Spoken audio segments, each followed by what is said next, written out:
इस वक्त एक बड़ी खबर आ रही है जम्मू और कश्मीर से, जहां पर 5 आतंकियों को ढेर करने में सफलता मिली है सुरक्षा बलों को। तो इस वक्त की ये बड़ी खबर है, 5 आतंकियों को सुरक्षा बलों ने ढेर कर दिया है। कुपवाड़ा से ये खबर आ रही है। कुपवाड़ा में 5 आतंकवादियों को सुरक्षा बलों ने ढेर कर दिया है। ये बताया जा रहा है कि सुरक्षा बलों का तलाशी अभियान वहां पर सवेरे से जारी था।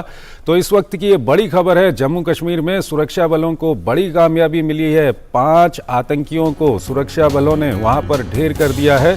और जो जानकारी हमारे पास मिल रही है उसके अनुसार सवेरे से वहां पर तलाशी अभियान चल रहा था और सेना और वहां पर जो सुरक्षा बल मौजूद थे उनको जानकारी मिली थी कि उस इलाके में वहां पर आतंकवादी मौजूद हैं।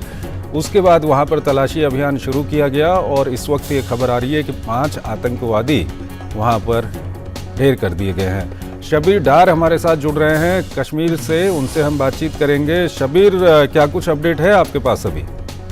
जी, ये एक बड़ी उपलब्धता है सिक्योरिटी फोर्सेस के लिए। एक्चुअली कल 2 दिन पहले एक इन्फिल्ट्रेशन बिड हुआ था और जो इन्फिल्ट्रेशन बिड हुई थी तो फोर्सेस को इंफॉर्मेशन मिली थी कि इन्फिल्ट्रेशन हुई है और जो टेररिस्ट है उन्होंने जो है लोकल एरिया जो LOC के करीब कुछ गांव है वहां पे उन्होंने लोकल हाउसेज में पना ली थी और इंटेलिजेंस इनपुट था तो पुलिस, आर्मी और CRPF बाकी पैरामिलिट्री फोर्सेस ने पूरा कार्डन एरिया को किया है। ये बताता चलता कि ये जो एरिया है ये बिल्कुल कुपवाड़ा मेन टाउन से तकरीबन 30 किलोमीटर LOC पे है और ये जो वहाँ पे जो लोकल गांव है बिल्कुल दूर दूर के मकान होते हैं और 2 दिन कल जो ही पूरे एरिया को कार्डन किया गया, लोकल्स को वहाँ से निकाला गया है। लोकल्स को बोला कि आप थोड़ा 1-2 दिन के लिए बाहर जाएं, तो जो ही लोकल निकले वहाँ से तो तुरंत सिक्योरिटी फोर्सेस और आर्मी ने घर घर तलाशी करके और कल 12 बजे से फिर वहाँ पे फायर शुरू हुआ मिलिटेंट्स के द्वारा और तुरंत फिर कार्रवाई की गई और आज सुबह ये खबर आई कि 5 मिलिटेंट्स को वहाँ पे मार गिराया।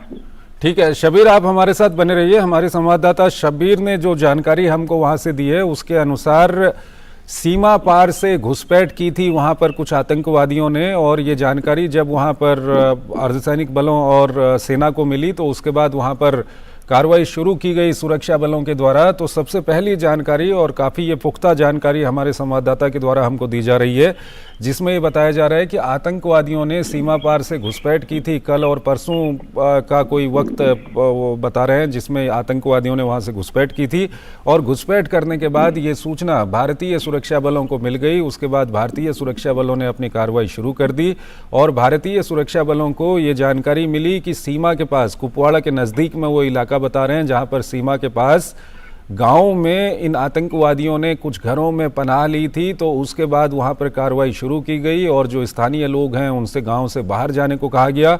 जब स्थानीय लोग वहां से चले गए तो उसके बाद कार्रवाई शुरू की गई और अभी तक जो जानकारी आ रही है इस कार्रवाई में 5 आतंकवादी मारे गए हैं।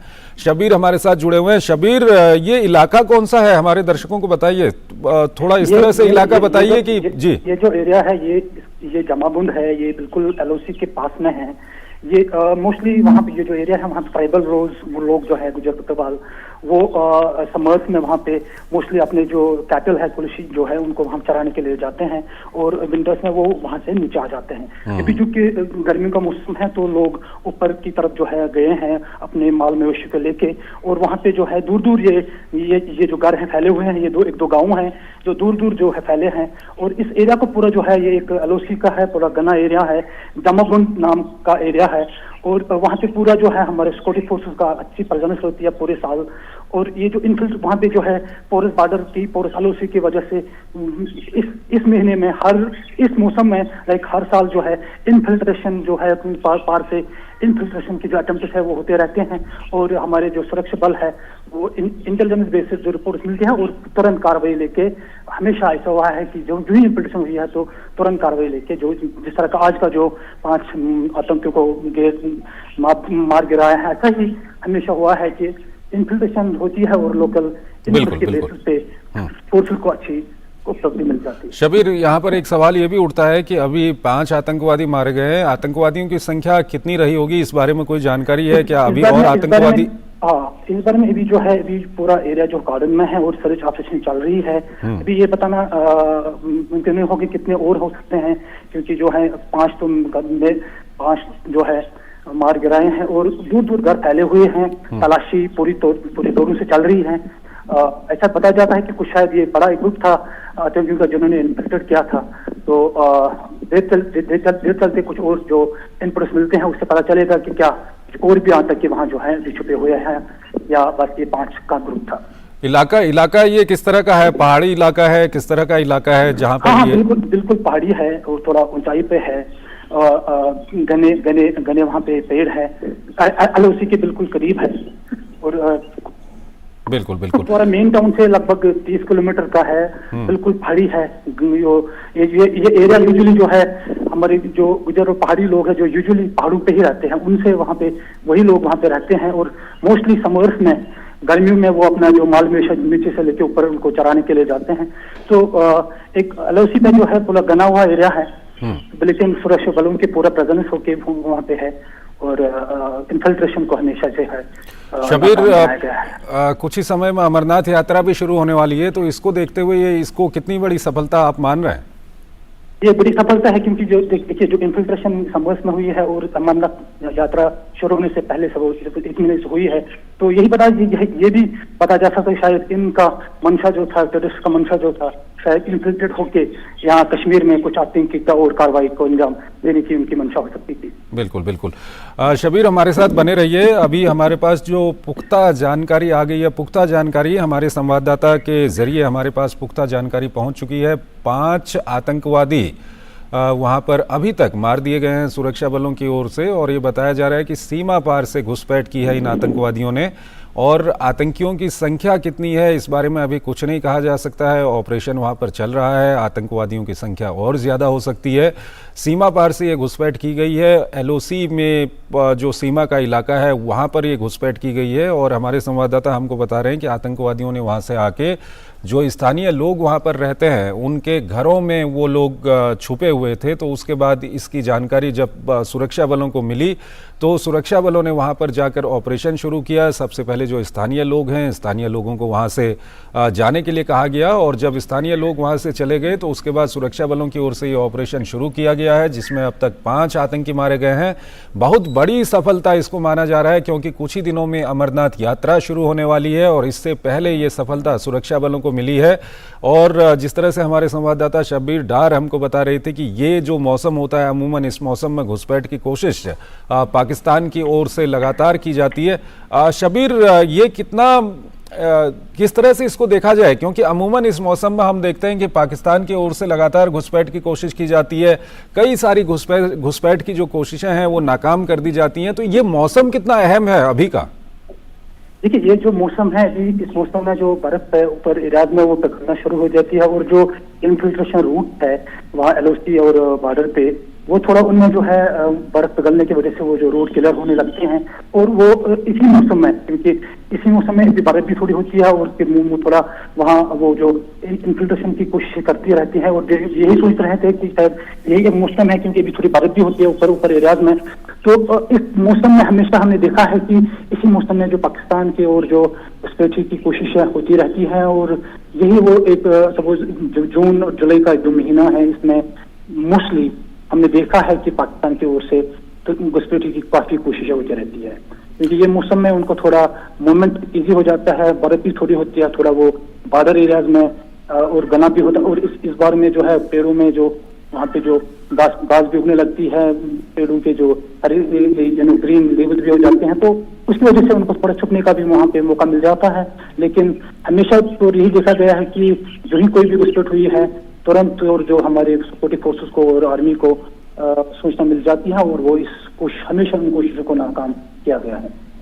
अभी तक क्या जानकारी मिल रही है शबीर, ये घुसपैठ कब हुई थी कि इस बारे में कोई जानकारी मिल पा रही है? इसमें जो इनिशियल रिपोर्ट जो हमने बात की है कुछ आर्मी और पुलिस के अफसरों से, सोर्सेस से, उन्होंने बोला कि ये परसों शाम जो है कल और परसों के रात के दरमियान ये जो रात के अंधेरे में शायद घुसपैठ हुआ था, इन्फिल्ट्रेशन हुई थी।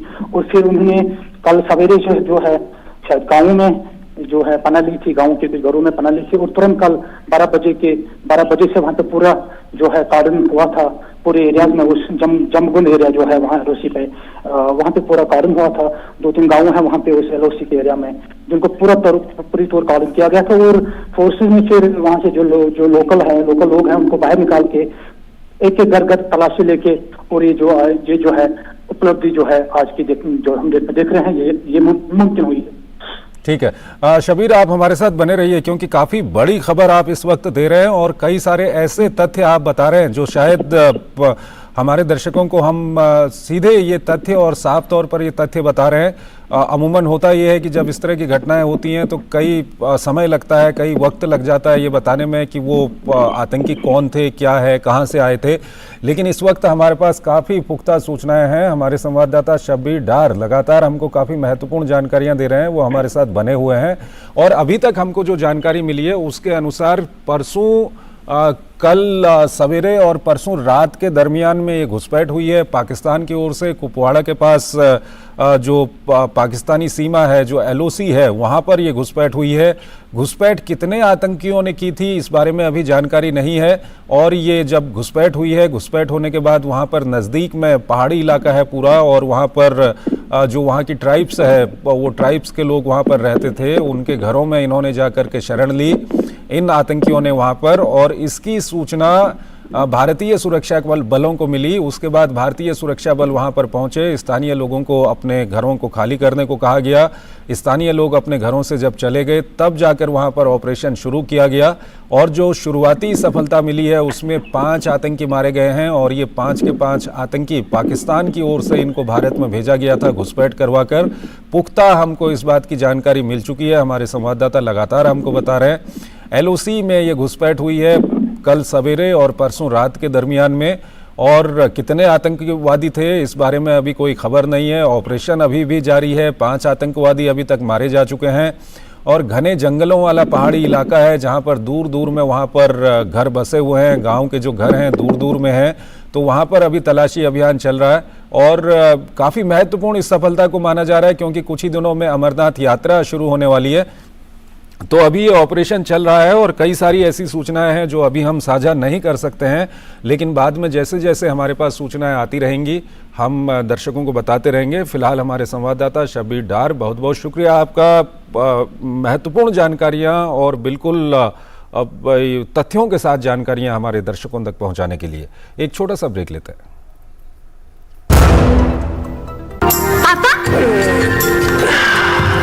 क्या आर्यभट्ट ने जीरो की खोज की थी?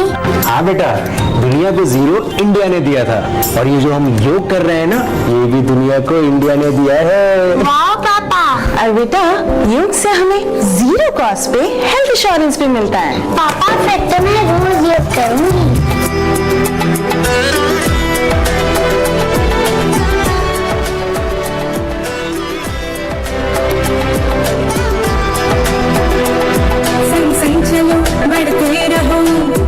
सभी करते रहो, संग संग चलो बढ़ते रहो, योग सभी करते रहो। योग करने से स्मरण शक्ति बढ़ती है, सब आसानी से याद हो जाता है। योगा ही जीवन का एक आधार है। योग से बॉडी बहुत फ्लेक्सिबल होती है। बढ़ते रहो, योग सभी करते रहो। आयुष मंत्रालय, भारत सरकार द्वारा जनहित में जारी। वसुधैव कुटुंबकम्।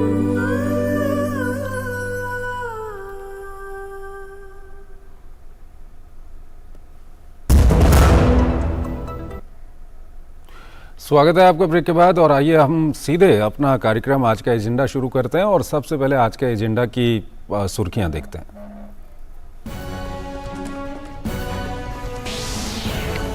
गुजरात के तटीय इलाकों से टकराने के बाद चक्रवाती तूफान बिपरजॉय के आज कमजोर पड़ चुका है। बिपरजॉय, मौसम विभाग ने कहा आज शाम तक दक्षिण राजस्थान में चक्रवात के डिप्रेशन में बदलने की है उम्मीद। जोधपुर और उदयपुर संभाग के जिलों में आज और कल तेज हवाओं के साथ तेज बारिश की चेतावनी जारी।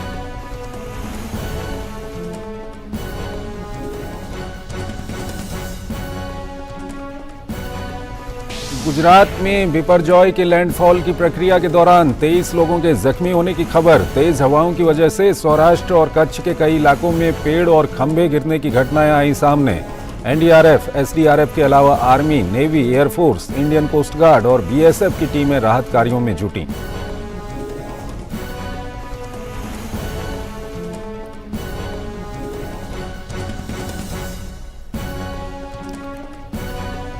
हैदराबाद में चल रही G20 देशों के कृषि कार्य समूह की मंत्री स्तरीय बैठक का आज दूसरा दिन। सम्मेलन में 19 सदस्य देशों के अलावा 200 से भी अधिक डेलीगेट शामिल। खाद्य सुरक्षा और पोषण के लिए सतत कृषि समेत टिकाऊ जैव विविधता और जलवायु समाधान जैसे विषयों पर चर्चा।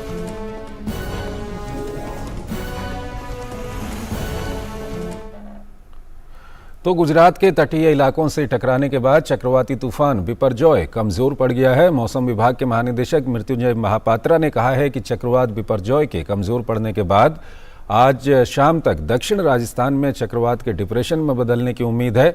गुजरात में कल बिपरजॉय के लैंडफॉल की प्रक्रिया के दौरान 23 लोगों के जख्मी होने और 24 पशुओं के मरने की खबर है।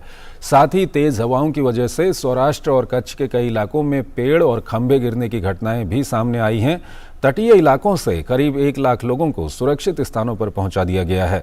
एनडीआरएफ, एसडीआरएफ के अलावा army, navy, air force, Indian coast guard और बीएसएफ की टीमें राहत कार्यों में जुटी हुई हैं। इससे पहले गुजरात तट से 17 मई 2021 में तौकते तूफान टकराया था। अरब सागर में उठा बिपरजॉय इस साल का पहला तूफान है।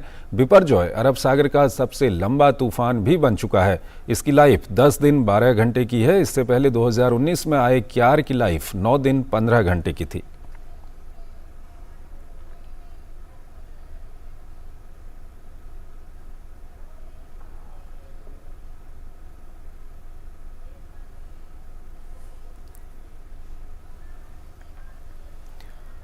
तो ये दृश्य हम आपको दिखा रहे हैं तूफान के बाद के। आप देख सकते हैं किस तरह से समुद्र में ऊंची ऊंची लहरें वहाँ पर उठ रही हैं गुजरात तट पर, और कई जगह पर पेड़ टूट चुके हैं, पेड़ उखड़ चुके हैं।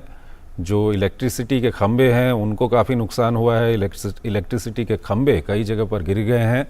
कई गाँव में बिजली भी नहीं है। बिजली को रिस्टोर करने की कोशिश की जा रही है। और इस सब के बीच मौसम विज्ञान विभाग की क्षेत्रीय निदेशक मनोरमा मोहंती ने कहा कि चक्रवात बिपरजॉय आज दोपहर तक कमजोर होकर चक्रवाती तूफान में बदल जाएगा और इसके बाद शाम तक डिप्रेशन में बदल जाएगा। साइक्लोनिक स्टॉर्म था, वो अभी क्रॉस कर चुका है कोस्ट, एंड उसका मूवमेंट नॉर्थ ईस्ट वर्ड था, एंड उसका स्पीड था 115 kilometre per hour to 125 kilometre per hour, gusting to 135 kilometre per hour. जब वो क्रॉस किया है उसका विंड स्पीड ऐसे था, और वो क्रॉस किया है जखाऊ पोर्ट का 10 किलोमीटर टुवर्ड्स नॉर्थ। अभी अगले मतलब नून तक, आज 12 बजे तक नून तक फिर फर्दर वीक होके साइक्लोनिक स्टॉर्म होने का संभावना है। मुंबई में आज भी चक्रवात बिपरजॉय का प्रभाव देखने को मिल रहा है। गेटवे ऑफ इंडिया पर समुद्र में ऊंची ऊंची लहरें उठ रही हैं।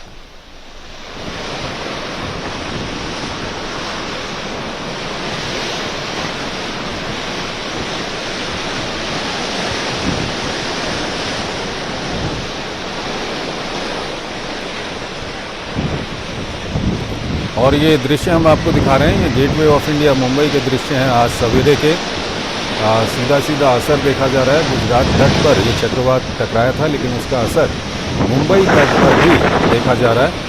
समुद्र काफ़ी इस वक्त एग्रेसिव वहाँ पर दिखाई दे रहा है और ये तूफान का ही असर है। हाई टाइड की स्थिति वहाँ पर बनी हुई है।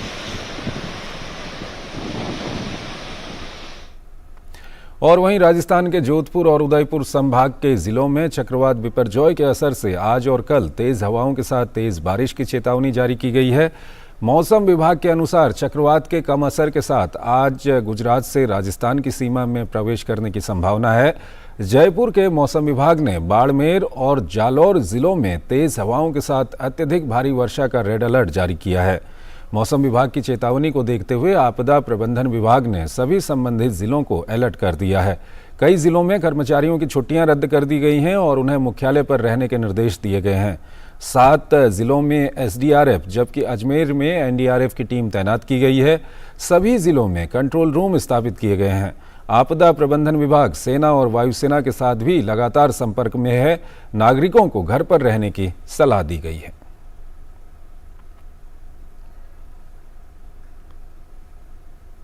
रवि मोटवानी हमारे साथ जुड़ रहे हैं मोरबी से, उनसे हम बातचीत करेंगे। रवि, हम चाहेंगे कि आप, क्योंकि ये कल शाम में लैंडफॉल हुआ है, रात भर इसकी लैंडफॉल की प्रक्रिया चलती रही, इसलिए हम चाहते हैं कि पूरे जो गुजरात तट है, पूरे तट पर क्या कुछ असर हुआ है, हमारे दर्शकों को संक्षेप में पूरी जानकारी आप दें। गुजरात में जब कल शाम को पानी टकराया था तब से यहाँ पे जो तेज हवाएं चल रही है और बारिश भी हो रही है। आज सुबह से सौराष्ट्र के जो इलाके हैं वहां पे आप देख सकते हैं इस कैमरे पे कि भाई बहुत ज्यादा तूफान भी चल रहा है और बारिश भी हो रही है। लोगों को अगर बाहर निकले तो खड़ा रहना भी मुश्किल होगा, इसलिए सेफ रहे। और साथ में बता दूं कि जो प्रशासन ने तैयारी की थी कि भाई कम से कम कैजुअलिटी हो, उसमें प्रशासन महत्तम कामयाब भी रहा है। आप देख रहे हैं कि ये अभी हम मोरबी इलाके में खड़े हैं, वहां पे बहुत तेज बारिश हो रही है और तूफान भी चल रहा है। जी रवि, अब प्रशासन और पूरा का पूरा जो आपदा राहत तंत्र इसमें देश का लगा हुआ था, तो उसको तो कहीं ना कहीं कामयाबी मिली है कि कोई बड़ी जनहानि ना हो, किसी तरह की जनहानि ना हो। जो अभी तक हमारे पास खबर आ रही है 23 लोग घायल हुए हैं, 24 पशु मारे गए हैं, ये सब, लेकिन कोई बड़ी जनहानि और बड़ी हानि की अभी तक खबर नहीं है। हालांकि इंफ्रास्ट्रक्चर को काफ़ी नुकसान पहुंचा है, पेड़ उखड़ गए हैं, बिजली के खंभे उखड़ गए हैं, लेकिन इस सब के बीच अब ज़रूरत है कि जहाँ जहाँ बिजली नहीं है वहाँ बिजली दोबारा आ जाए। लोगों को अगर खाने की कहीं परेशानी हो रही है, ज़रूरी चीज़ों की कोई परेशानी हो रही है, तो उन तक ये सामान पहुँचे। इसको लेकर के क्या कुछ व्यवस्थाएं चल रही हैं?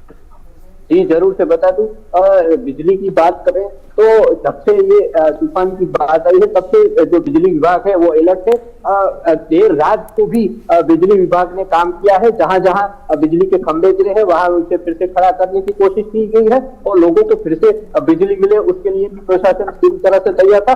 साथ में खाने पीने की बात करें तो प्रशासन के साथ साथ एनजीओ भी इस खाने पीने की संस्था जुड़े हुए हैं और कोई भूखा न रहे और उसे वो भटक ना हो, इसकी पूरी तरह से तैयारी प्रशासन ने की है और लोगों को पूरी तरह से खाना मिलता रहे और वो सेफ रहे, वो भी देखा गया। साथ में प्रशासन ने प्रिकॉशन के रूप में आज और कल मोरबी जिले में 2 डिस्ट्रिक्टों में भी छुट्टी कर दी है, जिससे कोई कैजुअलिटी बच्चों और टूरिस्ट में भी न हो। जी ठीक है। और आपसे ये भी जानना चाहेंगे कि क्योंकि बारिश हो रही है और मौसम विभाग क्या कुछ कह रहा है अभी आने वाले घंटों के लिए? जी जरूर से बता दूं, मौसम विभाग के पास से जो हमें इंफॉर्मेशन मिल रही है कि बारिश आज बहुत तेज होगी और हवाएं भी तेज चलेगी, इसलिए अभी जो तूफान है उसका खतरा टला नहीं है, इसलिए लोगों को सतर्कता रखने के लिए भी कहा जा रहा है। जी शुक्रिया रवि इन तमाम जानकारी के लिए। हम अपनी अगली खबर की ओर अब चलेंगे और अगली खबर G20 से जुड़ी हुई है। हैदराबाद में जारी G20 देशों के कृषि कार्य समूह की मंत्री स्तरीय बैठक का आज दूसरा दिन है। इस बैठक में सदस्य देशों, आमंत्रित देशों और अंतर्राष्ट्रीय संगठनों के 200 से अधिक प्रतिनिधि भाग ले रहे हैं।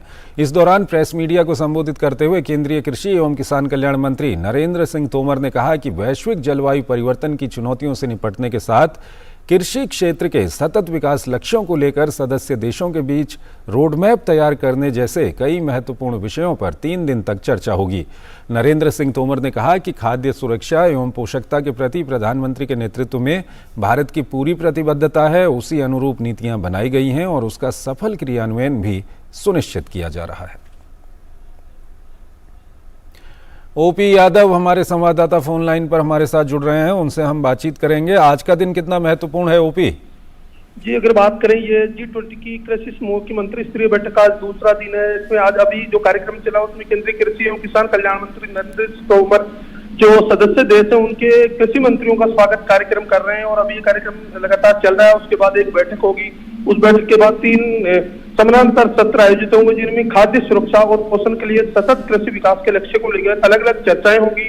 उसके बाद दोपहर बाद महिलाओं के नेतृत्व वाली कृषि, यानी भारत में कृषि में किस तरह महिलाएं अग्रणी भूमिका निभा रही है, घर के साथ साथ कृषि का काम कर अपने परिवार का गुजारा कर रही है, इसकी एक झलक वैश्विक स्तर पर हम दिखाने की कोशिश करेंगे, जिसमें जो सदस्य देशों के कृषि मंत्री है वो जानने की कोशिश करेंगे कि भारत की परंपरागत कृषि और महिलाओं का जो परंपरागत जो हुनर है कृषि करने का, परंपरागत तकनीक है उनकी कृषि प्रणाली में अधिक लाभ अर्जित करने की, कम लागत में ज्यादा फायदा लेने की, उनको प्रदर्शित कैसे किया जाए उस पर भी अब समानांतर चर्चा होगी। उसके बाद बदलती मौसमी परिस्थितियों और जलवायु परिवर्तन के इश्यूज है उनको लेकर टिकाऊ कृषि को किस तरह आगे बढ़ाया जाए, इस पर जो अंतर्राष्ट्रीय 10 संगठन आए हुए हैं अलग अलग कृषि से जुड़े, उनके विशेषज्ञ अपना व्याख्यान देंगे। इसके साथ ही साथ जैव विविधता को लेकर भी एक समानांतर चर्चा होगी, जिसमें बदलती मौसमी परिस्थिति और जलवायु परिवर्तन की चुनौतियों के बीच कैसे हम पर्यावरण को ग्रीन और क्लीन कर सकते हैं और साथ ही साथ कृषि और इससे जुड़े जो स्टेक होल्डर्स है उनको फायदा दे सकते हैं। इन सभी मुद्दों पे न केवल चर्चा होगी बल्कि शाम को समाधान आधारित ग्रुप चर्चा भी होगी, जिसमें सभी विशेषज्ञों द्वारा जो सुझाव आएंगे उन पर उच्च स्तरीय मंत्रिमंडलीय जो बैठक है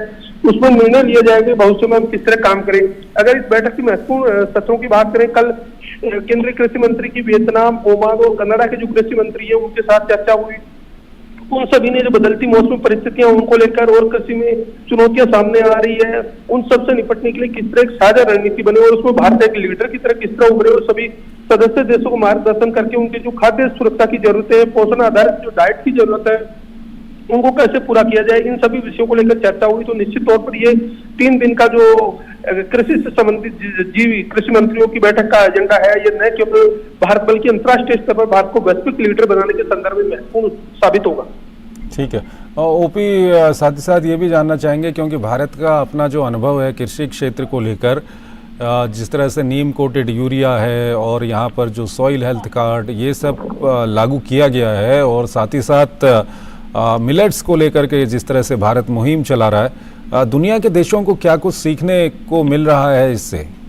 जी, इस पर भी बहुत कुछ चर्चा कल काफी हुई थी। खाद्य एवं कृषि संगठन के जो महानिदेशक है उनके साथ बैठक के दौरान सदस्य देशों की जब चर्चा हुई तो उस पर इसी विषय पर महत्वपूर्ण ध्यान दिया गया कि भारत में जो परंपरागत खाद्यान्न है, मिलेट्स है, पोषक अनाज है, वो विपरीत परिस्थितियों में उगते हैं, उनके लिए कम पानी की जरूरत होती है, कम खाद बीज और अन्य तरह की लागत भी कम आती है।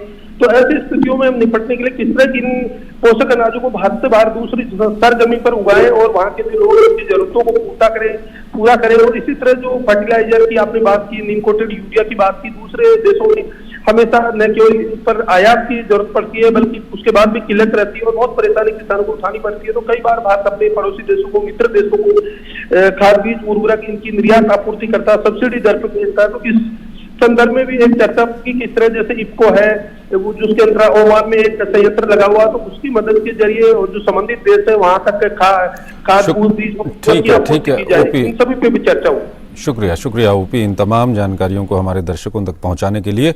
इसी के साथ आज का एजेंडा कार्यक्रम को यहीं पर समाप्त करते हैं। नमस्कार।